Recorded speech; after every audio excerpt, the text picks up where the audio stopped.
guys, for today's video ay magluluto tayo ng ating masarap na ulam guys. Ayan. Ayan, munggo. Ang ating ulam na nilagyan ng daing.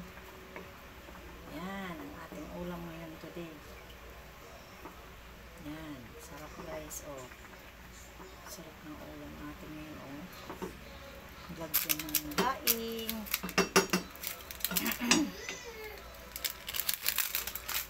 Gulay tayo kasi Friday ngayon. Ayan. Dahil Friday, magluluto tayo ng munggo. Ayan ang ating ulam ngayon.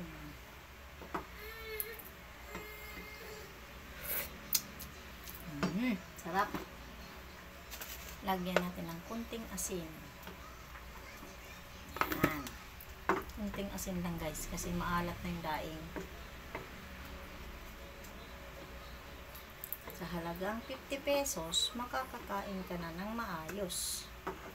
Ayan. 10 yung daing. 25 yung munggo. Diba? Sarap. Kakain na ng maayos sa halagang 25.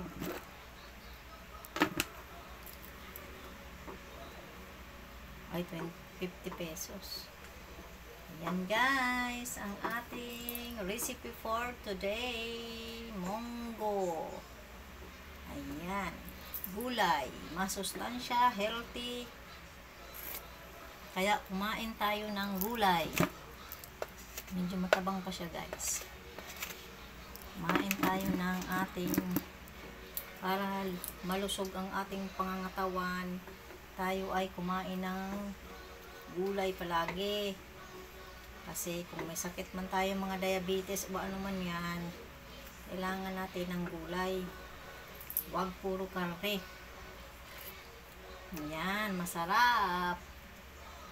Napakasarap ang aking nilulutong munggo guys. Yan, for only 50 pesos, makakakain ka na ng masarap.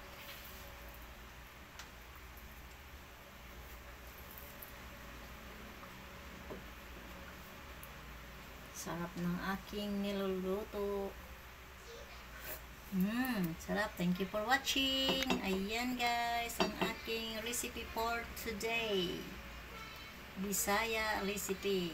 Yan guys, panoorin nyo yung YouTube channel ko guys. The April Aquino. Thank you for watching. Follow for more.